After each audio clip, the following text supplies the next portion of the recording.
Shot City. I'm coming home again. Good evening, dear listeners of Radio Van. It's Friday again, and I'm here in this cozy studio without my co-host, Steven. Hello, Steven. But with a special guest, Canadian-Armenian music composer, songwriter, producer, and restaurant owner, Հարություն DerHova. Good evening. Good evening. How are you doing? Good. This is so weird. You finally made it here. Yeah, no, it's weird that I'm doing an interview in English in Armenian. I've never done this before. This very first time. Congratulations. It's hard for me to call you Harut. Okay. Because I've always known you as DerHova, you know. So how do your friends call you? I have so many different names. You know, each one has their own unique name for me. So, Harut, I have so many names. So, whatever you feel comfortable with, Ina, you know. Okay, I think we'll just stick with DerHova tonight. Okay, sounds good to me. By 19, you already had the title of one of the top remixers from Canada. What made you leave for Armenia after creating such a career, fundamentally in Canada? You know, they've always asked me this question. I've been in Armenia for 14 years, and they've constantly asked me, why did you come to Armenia? And honestly, I've never had a concrete answer. I've just always, you know, like being someone who's in the field of being creative and always wanting to create, you just always want to be somewhere where it's always, you know, going to give you inspiration. You know, you need, as we say in Armenian, you need something that's going to give you no shunchadalis. It's going to give you new breath, you know? So, I mean, I didn't really make a conscious decision to move here. I just thought, you know, in my career, I had been making music for a number of years, and I had gone to a level of success where I just felt like, obviously I could have gotten to more success, but I had come to Armenia in 2000, and like so many diaspora Armenians, I just felt like some kind of energy that was pulling me towards this land, which you can't describe. And I don't want to get too romantic about it, but basically that's what it was, you know. It's just something that I felt like I really needed to experience, and I wanted to change in my life, a new experience, new atmosphere, and maybe I thought it would help me with my creative process in my music. So that's that magnet. Yep. I think we can now go for a little break. Okay. And come back with more questions for DerHova. Stick with us. We're listening for Homesick at Home for 1 hour, our Friday night show on 103.0. At home. We are back here in our studio having a nice chat with DerHova, our guest, and he has a lot to tell about his life and about his international experiences all over the place. Now, can you tell more about your Temperance project? Temperance was basically my, as you can say, my baby, basically. Yeah. When I was about 15, 16, it was a name that I created for a group that I had in mind. I got my first record deal when I was about 16 years old, and it started off as a solo project, like more like techno music. I got a record deal, and then I was in high school at the time, so I had a friend, Lorraine, and she teamed up with me, and we created we actually crossed over to a mainstream market for, you know, a more commercial market, and we had quite a bit of success back in 94, 95, 96. We had quite a bit of success in America and the States and abroad in different territories around the world. So that was my baby, and then I just wanted to let it go, and I needed a change, you know. Okay, I see. Directing, singing, songwriting, composing, among all these various talents that you have, which comes first for you?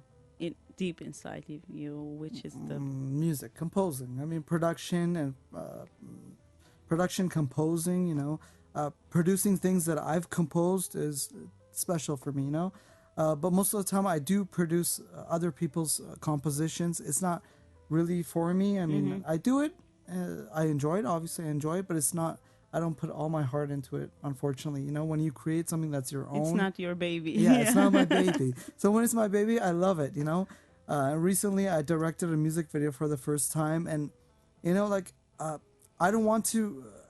I see a lot of people in Armenia, especially. It's like basically we call it a complex. Yeah. It's a complex that you want to constantly show people that you could do this, you could do that, and so on. But I didn't want to do that, you know. Like I want to be.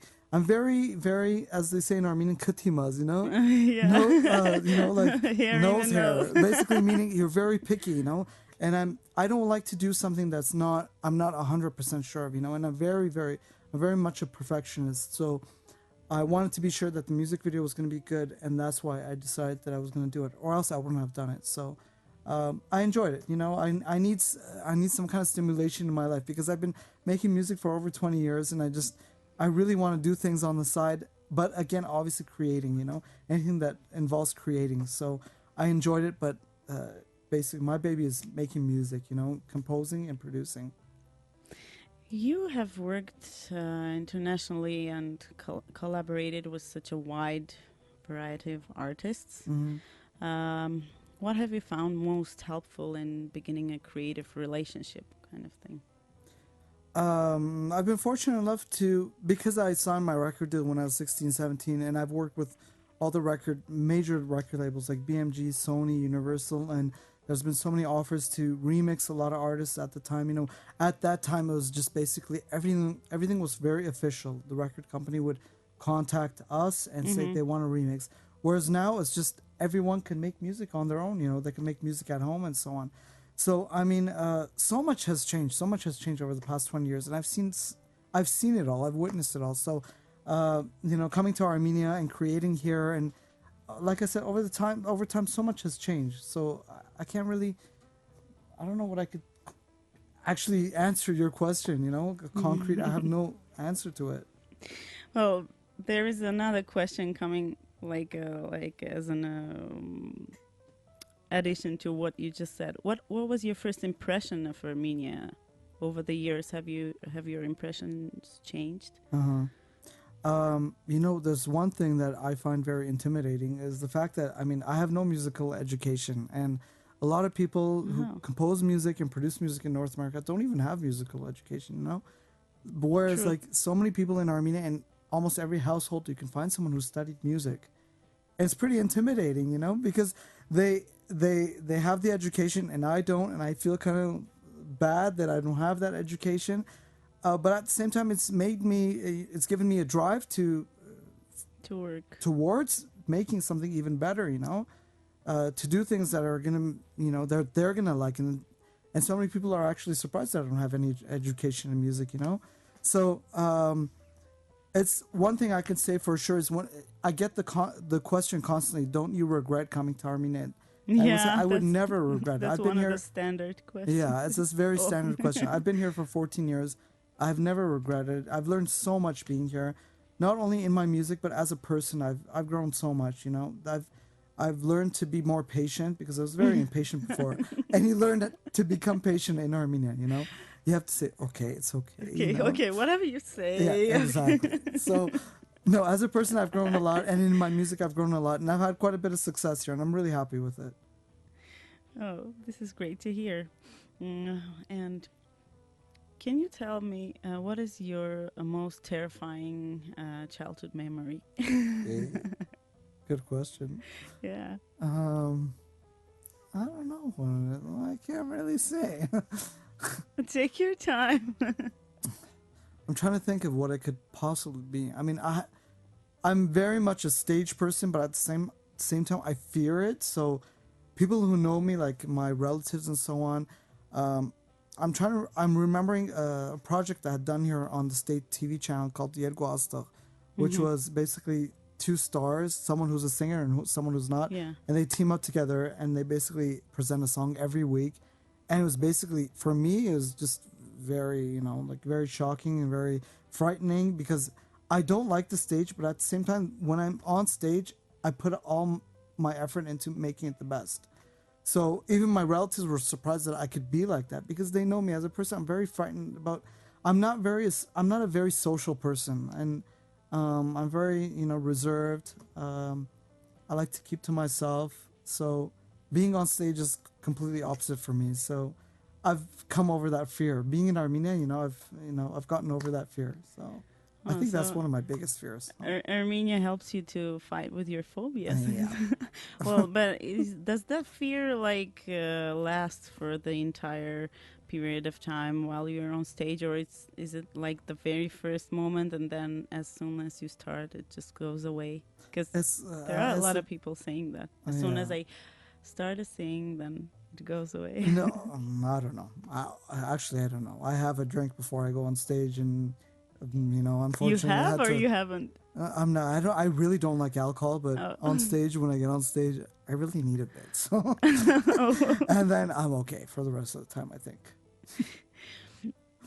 If you had to choose between remixing and composing, which would it be? I haven't remixed in a long, long time. I've had a couple of artists here that have proposed to me to do remix of their work, but again, it comes to the fact that if I don't compose, if it's not my composition, it's just really not for me. It's not. I don't put all my effort into it. So I really like composing. Unfortunately, I don't do it enough. I write very little songs, unfortunately. But when I do, I put all my effort into it, and I get heartbroken if it doesn't see any success. Is it because you don't have time for it, or no inspiration? Honestly, I don't know. Every year, at the end of every year, I come to this resolution where I say next year I'm going to be composing more, and just unfortunately it doesn't happen. But I don't know. Hopefully, 2017 I'll be composing a little more. Yeah, we hope that too. And now we need to have a little break. Okay. And we're still here on Homesick at Home on Radio Van for another 40 minutes, having a nice chat with DerHova. Stay tuned. I am? We were listening to Kele Kele, performed by Sirusho. This song was representing Armenia's entry in the Eurovision Song Contest in 2008. And we're sitting here now with DerHova, who's the author of this song. So can you please tell more about Eurovision, your experience in Eurovision Song Contest, what kind of experience this was for you, and would you want to do that again? I think it was in 2007. I had done a song for a singer here by the name of Sofi Macheyan, and that was pretty popular. We did a song called Oriev Nerga, which was pretty new, like fresh for Armenia. And basically the state TV channel said, do you want to compose something similar for Sirusho? And I said, okay, I did this song. It was a little different than what came out.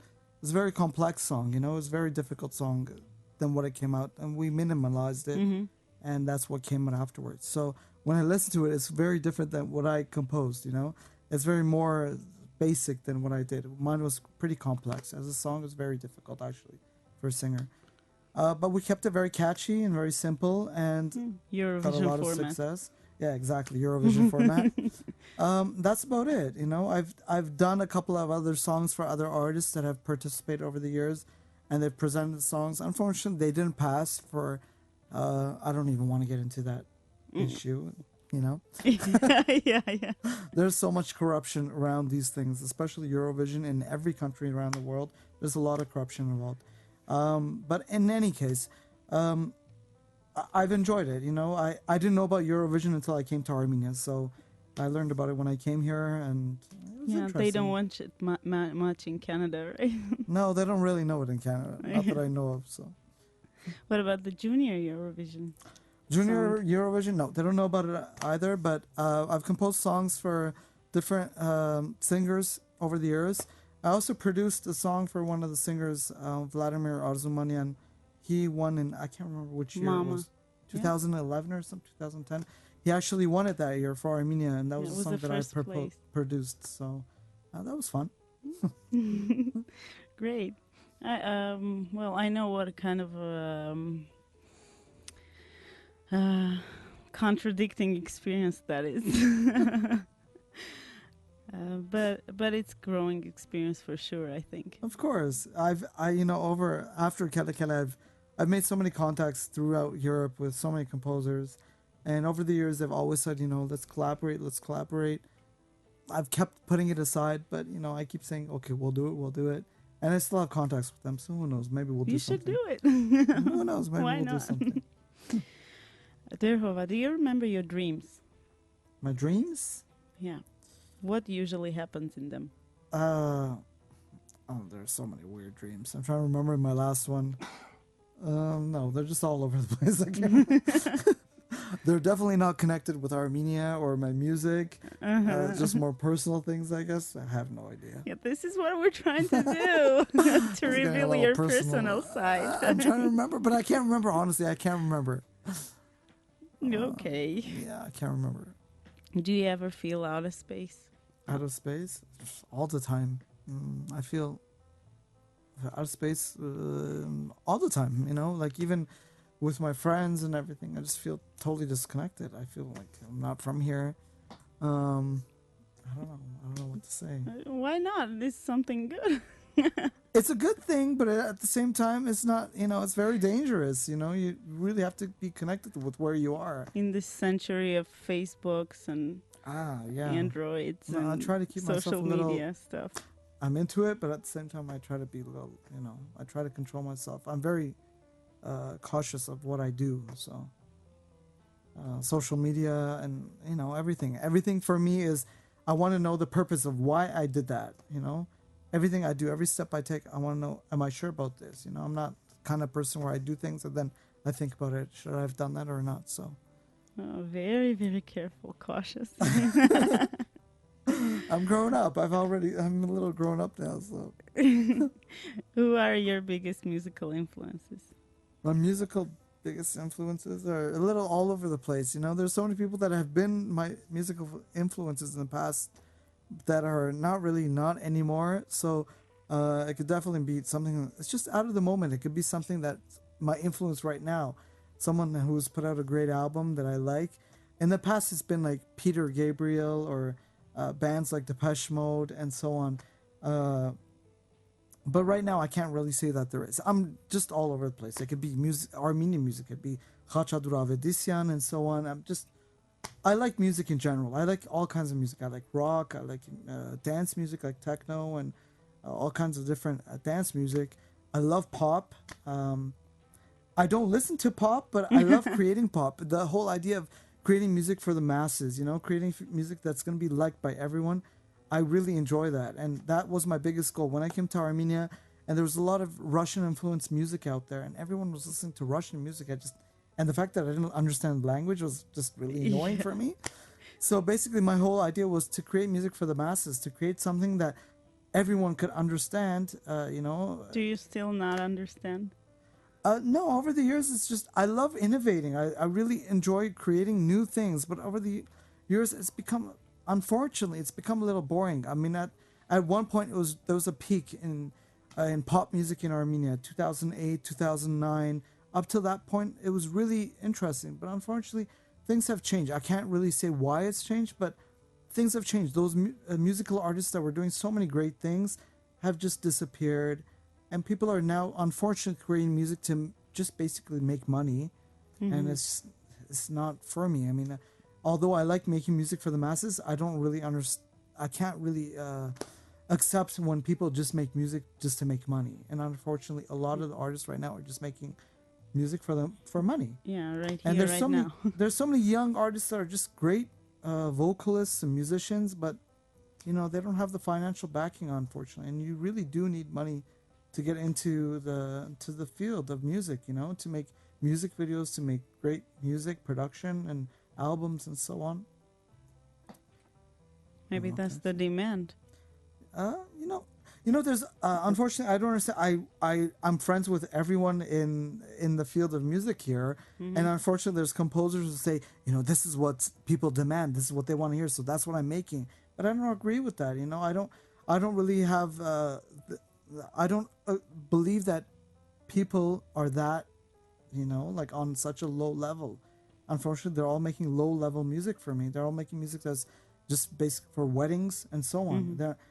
I know, like, I've done things in the past that have nothing to do with that kind of music, and whereas I see like people in the masses saying, I love that work, and it's just like you look at them and the way they look and what they usually listen to has nothing to do with what I've created, but they've understood what I've created, because I love like doing something new, but at the same time putting elements of things that are, like of the masses that they like, as we say in Robbie's music, which is unfortunately it has a bad, bad connection. But Robbie's music is basic music for the masses, and I like taking, parts of that and putting it into my new creations because I know they will like it as well. Little fusions. Yep, of course. When there is this really funny question. If you had to choose between listening to country music or Soviet romance songs, I think I know the answer, for the rest of your life, which would you choose? But what is Soviet romance? I don't really know. Like Russian romance music. I can't listen to that. I'm sorry. It just doesn't work for me. I like country music. I really do like country music. You do? It's very, okay. It's very positive and very, very, easygoing and nice. And I listen to it once in a while. But Soviet, I can't. There's once in a while, I hear music here, like of this day and age, and I'm just like, oh, it sounds so Soviet. And I just don't. It's not for me. It's very square, I don't know. Not for me. Okay, we're for country. Country. Well, another question before we go for a music break. You once had like a nickname, Mark Ryan, and then you changed it to DerHova. What was the reason for changing it? And why Mark Ryan? Mark Ryan, I don't know where it came from. I was like 15, 16 years old, and basically I realized, people in Canada and North America, we're not going to be able to pronounce Harutun DerHova Gimen. So we just came up with that name, and I used it. You grow up and then you're regretting it. You should be proud of who you are. So when I moved here, I said, I just have to come up with a new nickname. So I just picked up DerHova, which is a part of my last name. And that's what I've used since 2006. Seems like Armenia has been a restart, kind of a restart for you. Right now we're going to listen to Emi Ayo. And we'll have 25 more minutes to have a chat with DerHova. Stay tuned on 103.0.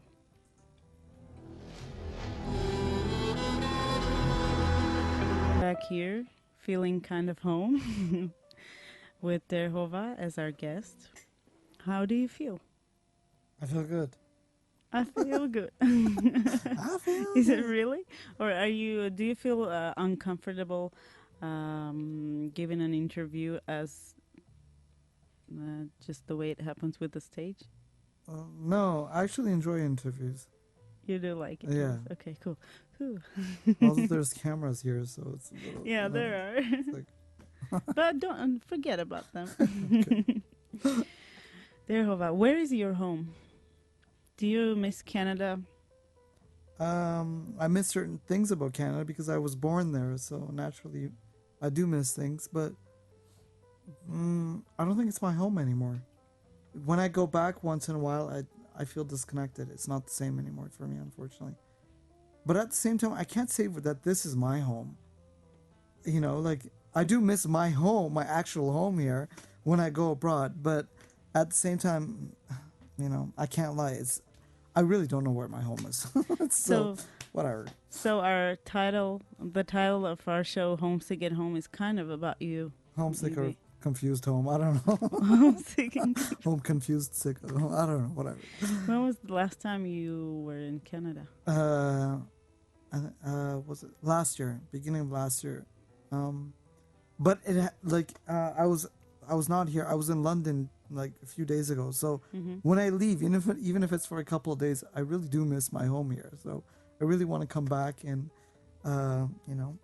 But here you feel that you need some fresh air out somewhere out there. It's Armenia is such a small country, and you really do sense that it's small. And when you're here for a long period of time, you really do need to get away once in a while. So, yeah, but it doesn't matter because I really do miss the place. When I leave, every time I leave, I say, I want to go back home. I really need to go back home. So, and see my friends, and see my home and my actual home. So your actual home is I don't know. where? I have no idea. Yeah, okay, my actual home is here right now. What are four things that you just cannot live without? I cannot live without. Yeah. Music. Mm-hmm. Uh, Number two. Da-da-da-dum. I really do love my friends and my family here. Friends, family. Mexican food, which unfortunately I can't eat here. Oh, we used to have something here. Yeah, there are some things. It's just not the same. I'm trying to think of the fourth. I have no idea. Okay, I'll think Should about be it. I'll let you know. something. I'm sure there's something. I can't think of it right now. Avocados. Oh, I love avocado. is it somehow Mexican? Yeah, it's connected to Mexican. I should have born a Mexican, I guess. I don't know. Okay, who has influenced your life most dramatically? No one. No one. Do I sound egotistical? I don't know. No, honestly, I really don't think anyone has influenced it. I'm very independent. I love doing things on my own and just finding my own self, and so I don't think any kind of big influence in my life. Yeah, unfortunately. Yeah. Bad answer. Sorry. No, it's not. It's your answer. It sounds That's the most egotistical though, doesn't it? I don't know. Now we'll find out more about who you are Okay. after a little break. Okay. Still have some questions for you. Stay tuned. The sunset over the mountains. Lake Sevan.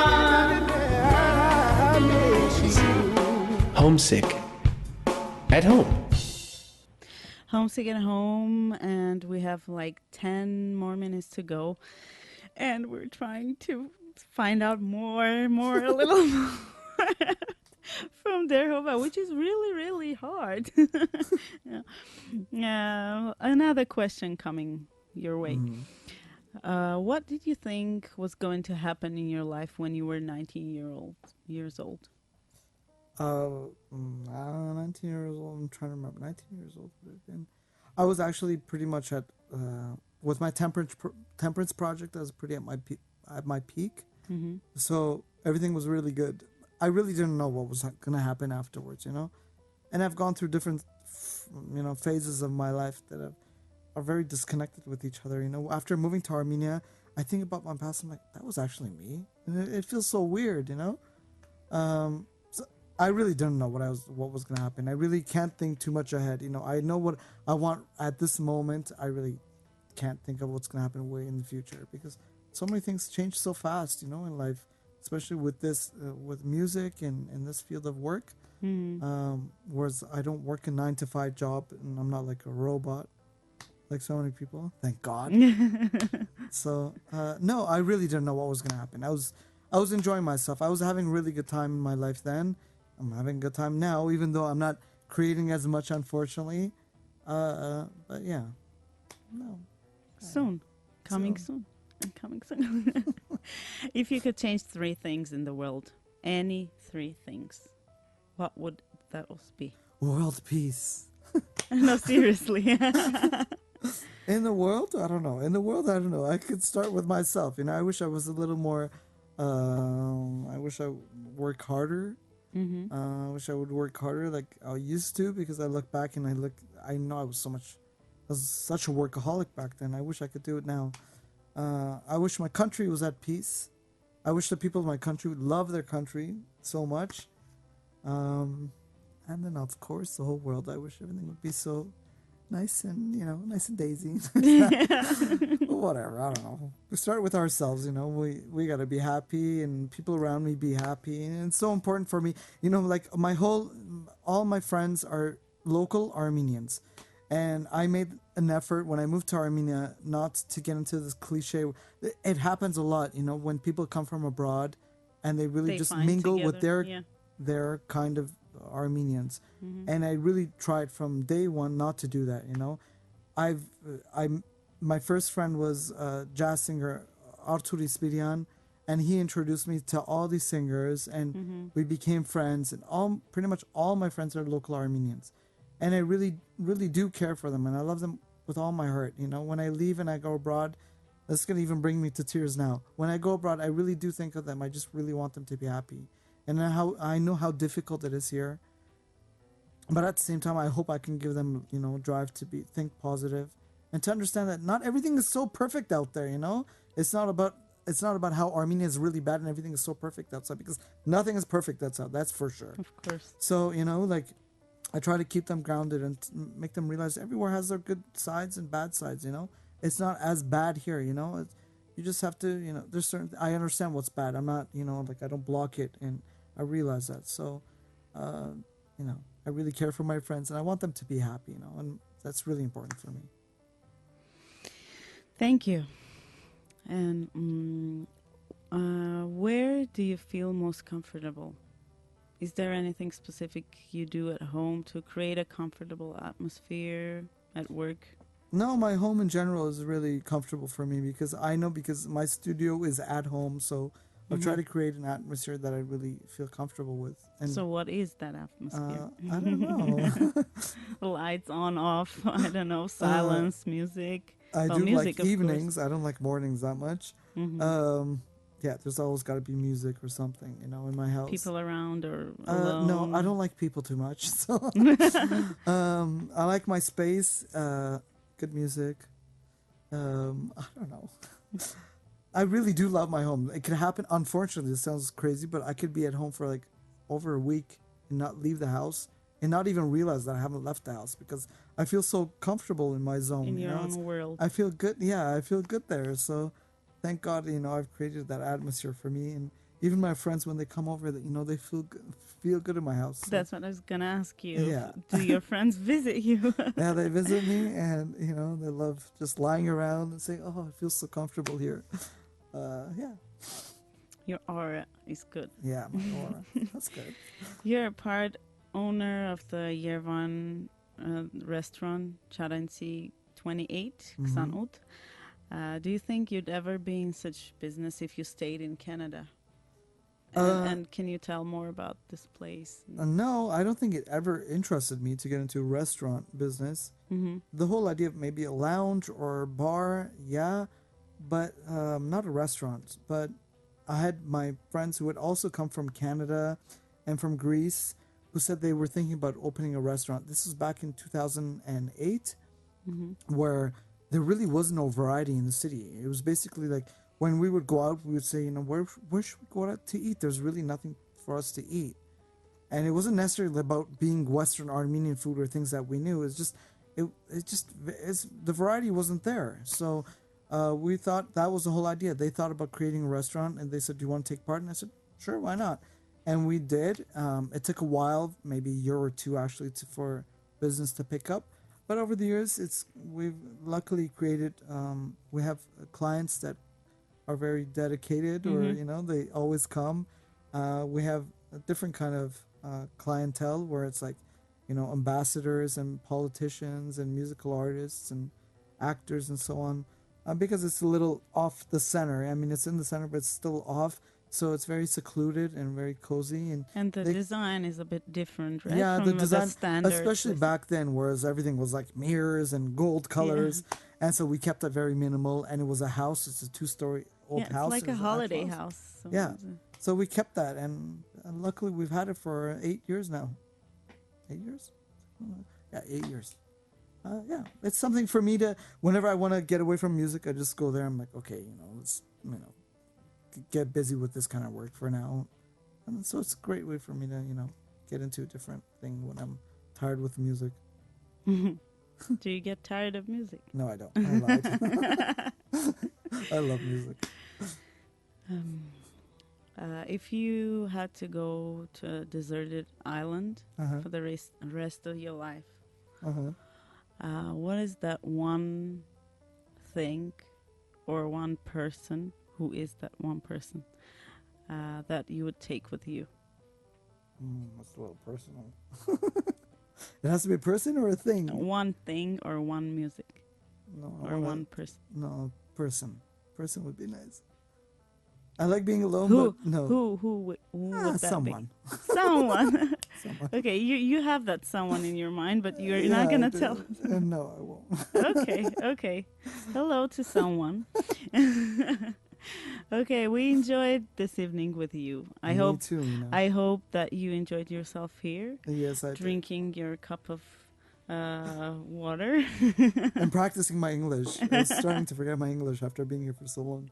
Hope this is not the last time you're gonna visit us here. Thank you. And I hope that soon, very soon, it's soon New Year. So this coming year, we'll hear some news from you, Thank you. music-wise. Hope